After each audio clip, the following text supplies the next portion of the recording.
L'épisode 1998 de Demain nous appartient s'ouvre dans une atmosphère pesante, où les certitudes s'effritent et les alliances vacillent. Depuis l'arrestation de Judith, les tensions sont à leur comble. Michael Ferré, longtemps présenté comme un soutien discret et bienveillant, commence à éveiller les soupçons. Et c'est Roxane, fidèle à son instinct d'enquêtrice, qui va faire vaciller l'équilibre fragile de toute cette affaire. Roxane, déterminée à découvrir la vérité, a repris du service officieusement. Elle travaille de concert avec Karim et Aurore, les deux policiers qui, après avoir longtemps soutenu Michael, se retrouvent à reconsidérer leur jugement. Un détail étrange les trouble, la lettre de menace reçue par Judith à l'hôpital. Qui aurait pu la déposer en secret en pleine zone sécurisée? Pour en avoir le cœur net, Roxane décide de remonter la piste des vidéos de surveillance. Mais les premières vérifications virent au cauchemar. Les enregistrements ont été supprimés depuis le commissariat. Un sabotage interne? Un simple bug? Rien n'est laissé au hasard. Roxane ne lâche pas l'affaire. Après plusieurs heures de recoupement technique et de piratage léger mais déterminant, elle parvient à récupérer un fragment d'archive enfoui dans les sauvegardes du serveur. Et ce qu'elle y découvre? La glace sur place. Sur l'écran, une silhouette furtive, capuche relevée, dépose un pli dans la chambre de Judith. En zoomant et en améliorant la qualité, Roxane identifie formellement l'homme, Michael Ferré. Aucun doute possible. Son visage est clairement reconnaissable. Il n'était pas censé se trouver dans cette aile de l'hôpital à cette heure-là. Il n'avait aucune raison d'y déposer quoi que ce soit. Et pourtant, Karim est le premier à être informé. Il n'en croit pas ses yeux. Il nous a menti depuis le début, lâche-t-il abasourdi. Michael, celui en qui ils avaient mis leur confiance, aurait donc piégé Judith? La trahison est immense. Roxane, de son côté, ne cache pas son trouble. C'est un coup monté, prémédité. Il savait ce qu'il faisait, murmure-t-elle, encore choquée par ce qu'elle vient de révéler. Pendant ce temps, à l'hôpital, Pierre Dalvin, légèrement blessé suite à l'échange de tirs survenu quelques jours plus tôt, se remet lentement. Il reçoit la visite de Karim qui le confronte. Et si c'était lui qui avait placé la drogue chez Michael afin de l'incriminer? Pierre, droit dans ses bottes, refuse de se démonter. Il rappelle qu'il a fourni la preuve que Ferré était impliqué dans le trafic. « À vous de me prouver le contraire. Faites votre boulot », rétorque-t-il provocateur. Le duel entre les deux hommes reprend, mais désormais, le vent semble tourner. Chloé, quant à elle, se retrouve au cœur d'un dilemme impossible. Michael continue de tenter de la convaincre que Pierre est un manipulateur et que Mani est responsable du tir sur Cyril. Mais Chloé doute. Le regard qu'elle pose sur Michael change, lentement mais sûrement. L'intuition maternelle peut-être, ou simplement une réaction à l'attitude étrange et insistante de celui qu'elle croyait connaître. De son côté, Aurore ne cache plus sa colère. Elle, qui avait longtemps défendu Michael, réalise qu'elle a peut-être été bernée. Karim et elle reforment un front uni. L'heure est venue de reprendre l'enquête à zéro. Plus rien ne doit être laissé de côté. La vérité, la vraie, commence enfin à émerger. Mais pendant que la cellule d'enquête resserre son étau autour de Michael, d'autres tensions montent ailleurs à 7. Nordine et Manon suffoquent dans leur petit appartement. La chaleur est insupportable, les murs mal isolés, le voisinage bruyant. Ils n'en peuvent plus.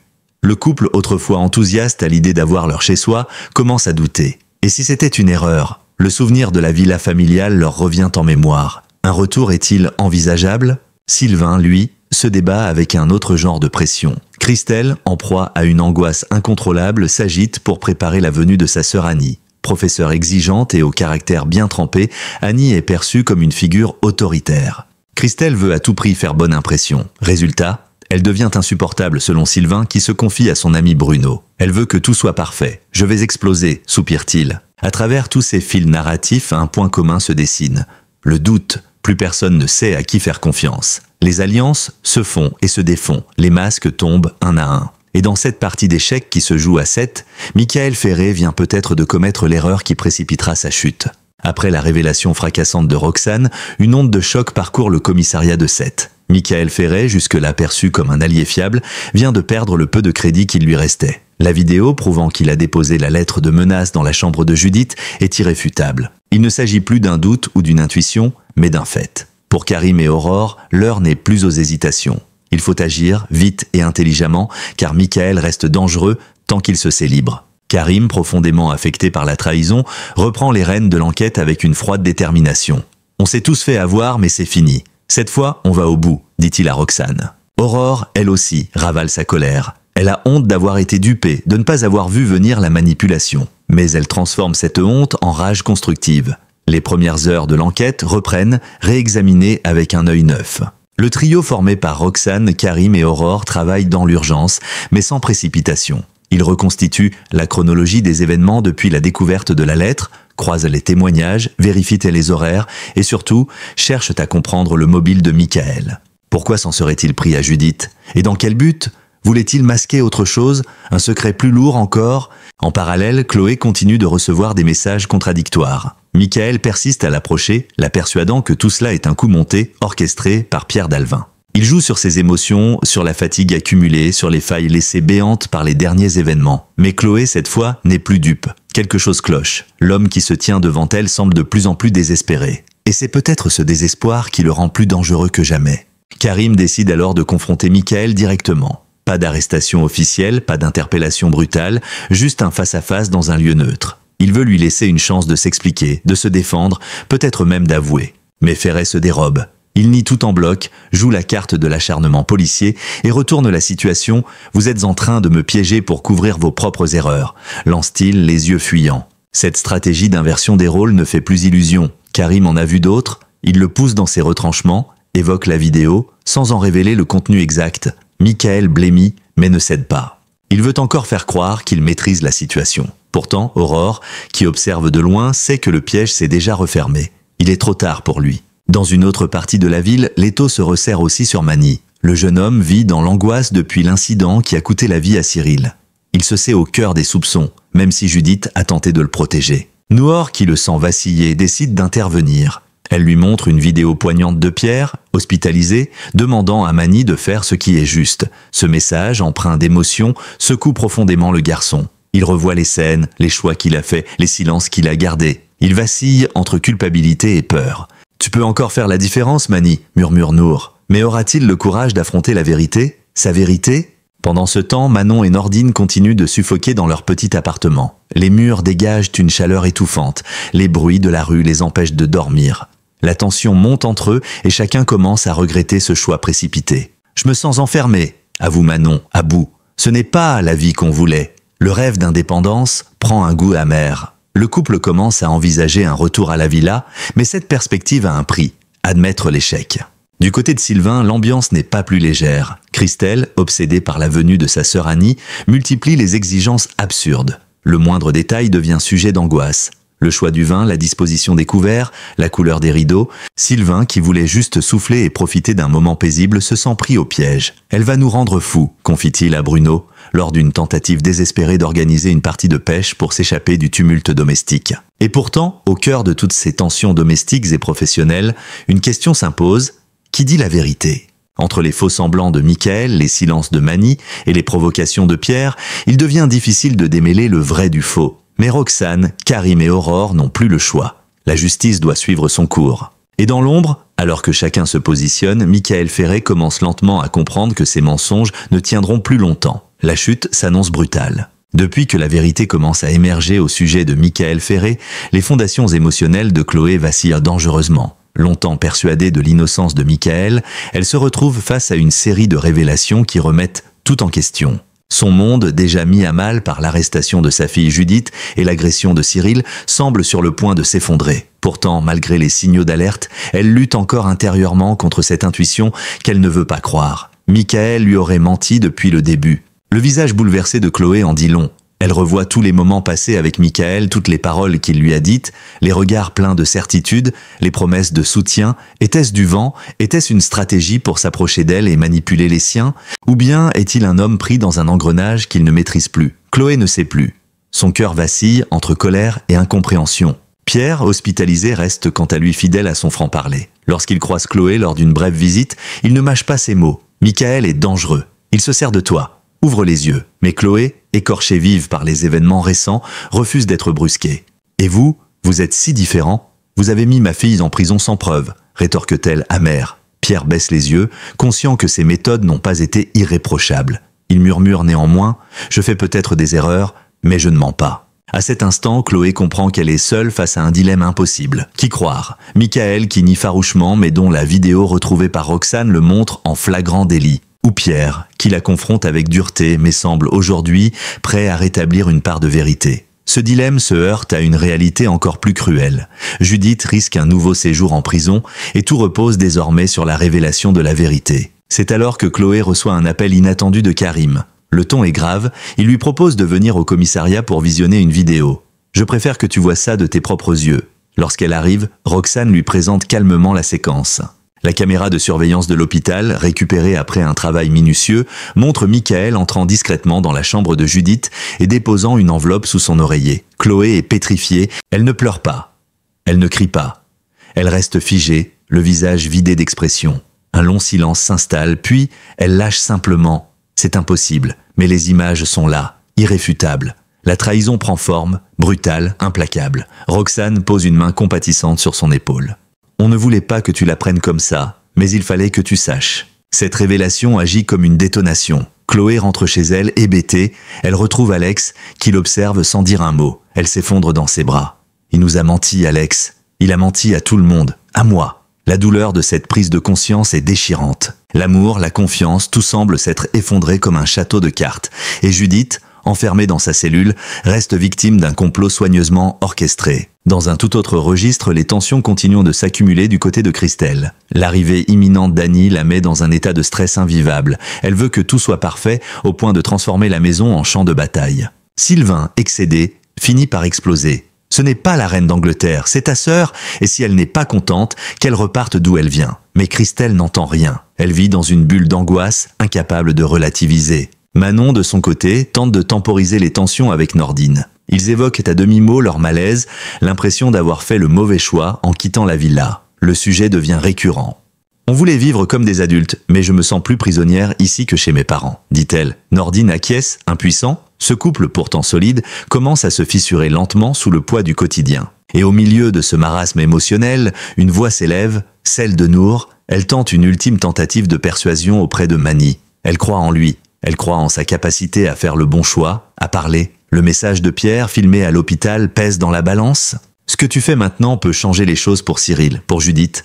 Pour toi, lui dit-elle. Mani détourne les yeux, déchiré. Peut-il porter seul ce fardeau plus longtemps? La journée touche à sa fin. À l'hôpital, Pierre observe le plafond, pensif.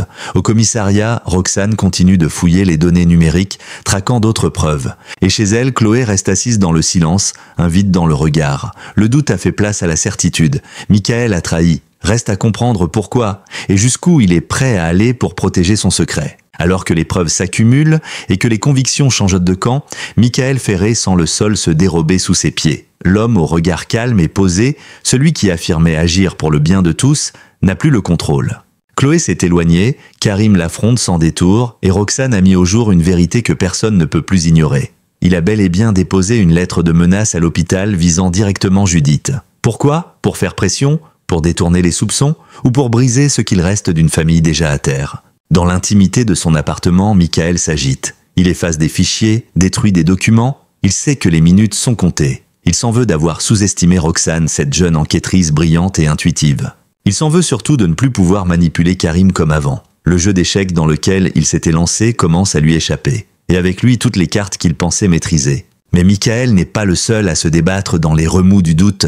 À quelques rues de là, Mani aussi vit une forme de descente aux enfers. Depuis la mort de Cyril, rien ne va plus. Il se terre, évite les regards, se referme. Judith, qu'il aimait sincèrement, est en prison et son silence contribue à son calvaire. Nour, plus que jamais déterminé à le faire parler, revient le voir, armé cette fois d'une arme inattendue, une vidéo. Dans cette séquence, Pierre Dalvin, affaibli par sa blessure mais toujours droit dans ses convictions, s'adresse directement à Mani. Il ne le juge pas, ne le menace pas. Il lui parle simplement comme à un fils en détresse. « Tu as une chance de réparer les choses, Mani. Pour Cyril, pour Judith, pour toi-même. » Nour observe Mani, scrutant la moindre réaction, et pour la première fois, il pleure. Des larmes qu'il n'avait jamais laissé couler, peut-être parce qu'il sent que le moment est venu. Le conflit intérieur de Mani est d'une intensité déchirante. Doit-il parler et risquer de tout perdre, ou continuer à se taire au risque de devenir complice du pire? Il sait que Michael a joué un double jeu.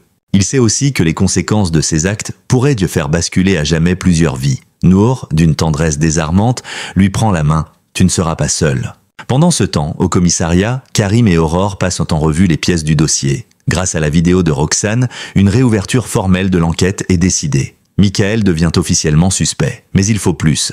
Il faut des aveux, des témoignages, un mobile solide. Karim évoque la piste du trafic de drogue. Michael aurait voulu effacer les preuves, se débarrasser de Cyril qui en savait trop et faire porter le chapeau à Mani. Ce scénario tient la route, mais il manque encore des éléments pour l'étayer. Aurore, toujours méthodique, suggère d'interroger à nouveau les proches. Elle décide de revoir Chloé. Lorsqu'elle se retrouve, la conversation est tendue mais nécessaire. Chloé, brisée, accepte de livrer ses impressions sur les changements de comportement de Michael. Elle se souvient de ses absences, de ses silences, de certains regards. J'ai voulu croire qu'il m'aimait, qu'il voulait nous aider.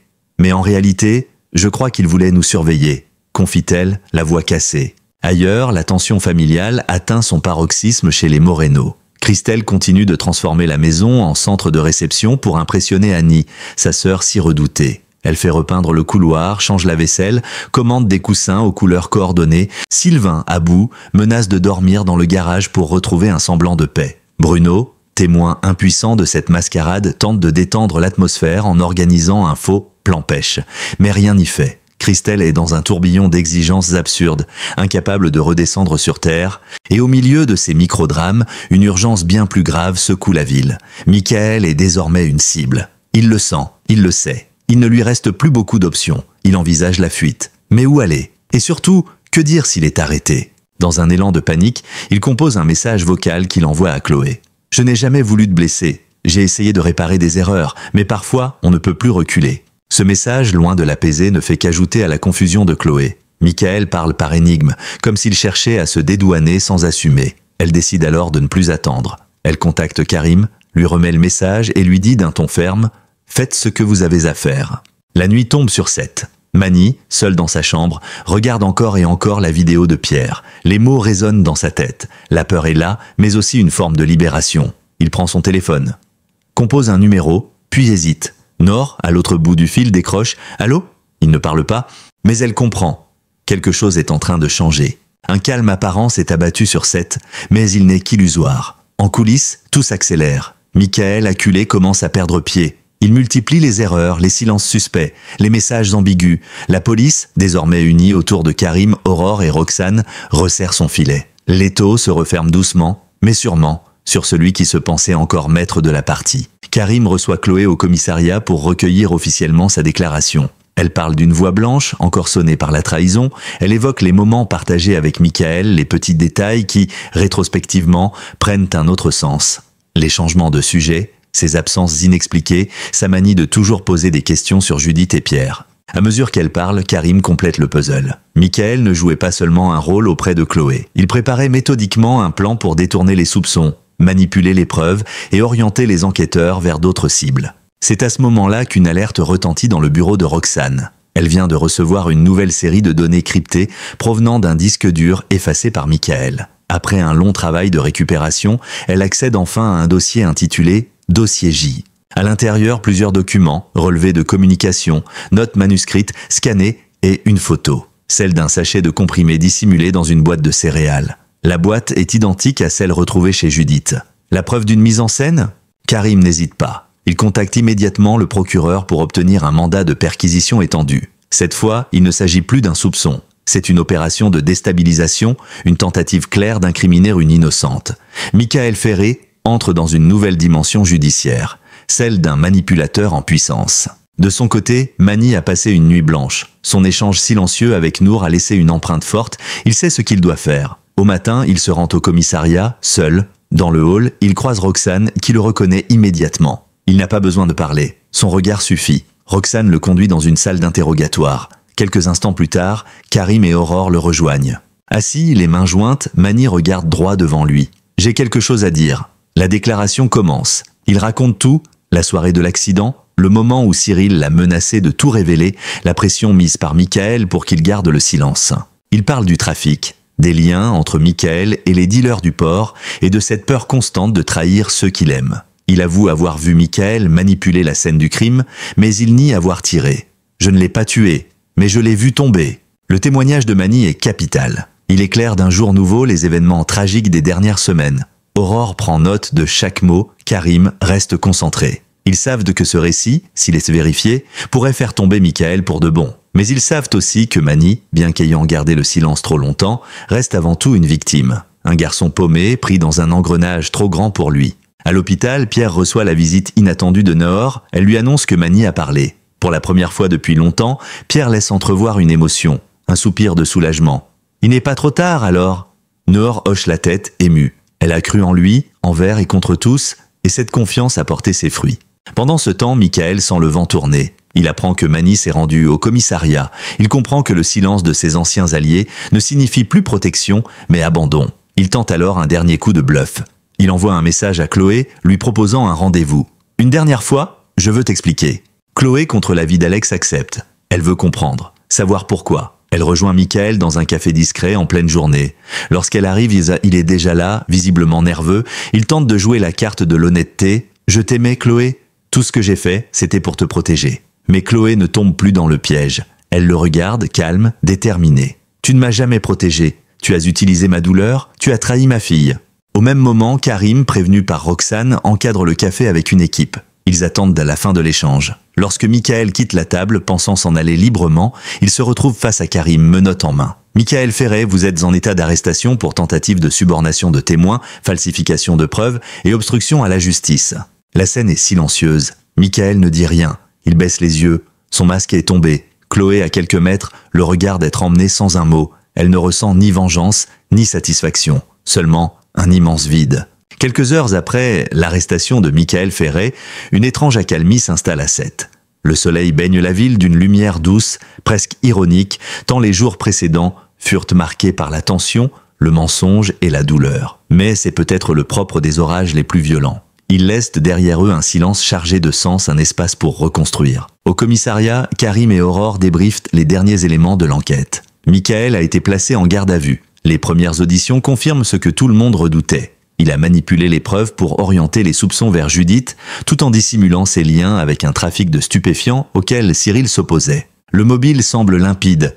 Faire taire les voix gênantes, éliminer les obstacles et masquer ses propres implications. La lettre de menace n'était qu'un levier de plus dans son plan tordu. Roxane, épuisée mais soulagée, range ses notes. Elle sait que cette affaire laissera des traces. « On l'a eu, mais à quel prix ?» murmure-t-elle à Karim. Il ne répond pas. Il pense à Chloé, à Judith, à Mani, tous ces visages marqués par la peur, le doute, la perte de confiance. La justice a avancé, mais le cœur, lui, mettra du temps à guérir.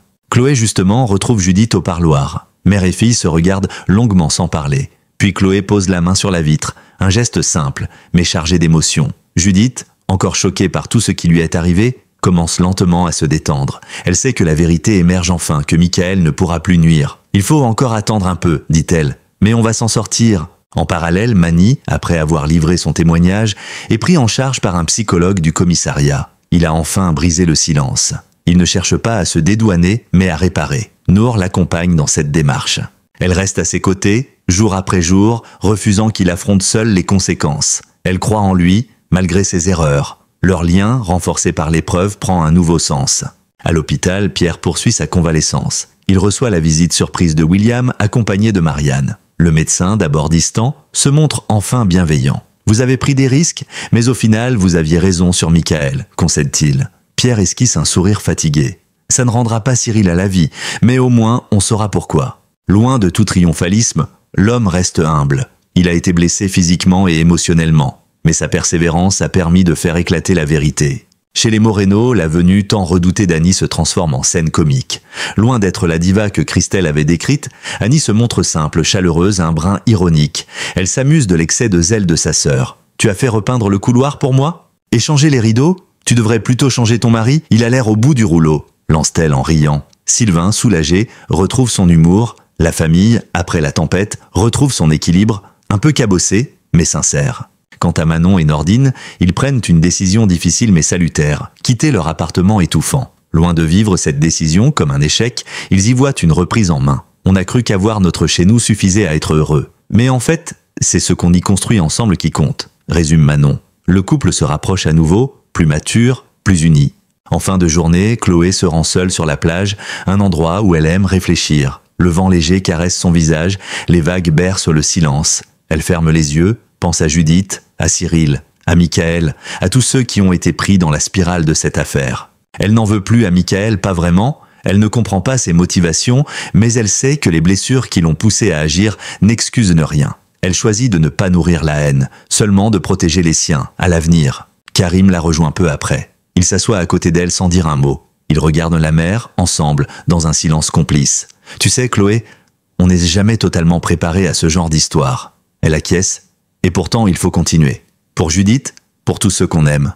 Ils restent là, deux âmes éprouvées mais debout, décidées à aller de l'avant. L'épisode se termine ainsi, sans éclat, sans cliffhanger, mais avec une sensation de réparation. Demain nous appartient n'est pas une série qui évite les drames, mais elle rappelle que malgré les mensonges, malgré les trahisons, la lumière finit toujours par revenir. Après des semaines de doutes, de manipulation et de douleur, la vérité a enfin éclaté à 7. Michael Ferré, longtemps perçu comme un allié discret, s'est révélé être l'architecte d'un complot soigneusement orchestré contre Judith et Cyril. Grâce à la persévérance de Roxane, Karim et Aurore, les preuves ont parlé. Les masques sont tombés, les consciences se sont réveillées et chacun a dû faire face à ses propres choix. Si les cicatrices restent vives, elles ouvrent la voie à une reconstruction, celle des liens familiaux, de la justice et de la confiance. À 7, demain appartient toujours à ceux qui osent affronter la vérité, même quand elle dérange. Merci d'avoir regardé cette vidéo jusqu'au bout, votre soutien compte énormément pour nous. Si vous avez apprécié le contenu et que vous voulez continuer à suivre les intrigues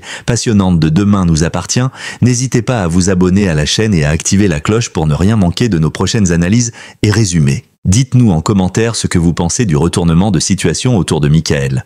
Vous y attendiez-vous? Vos avis nous intéressent vraiment. Et surtout, restez connectés, car de nouveaux épisodes, pleins de rebondissements, arrivent très bientôt. À très vite sur la chaîne.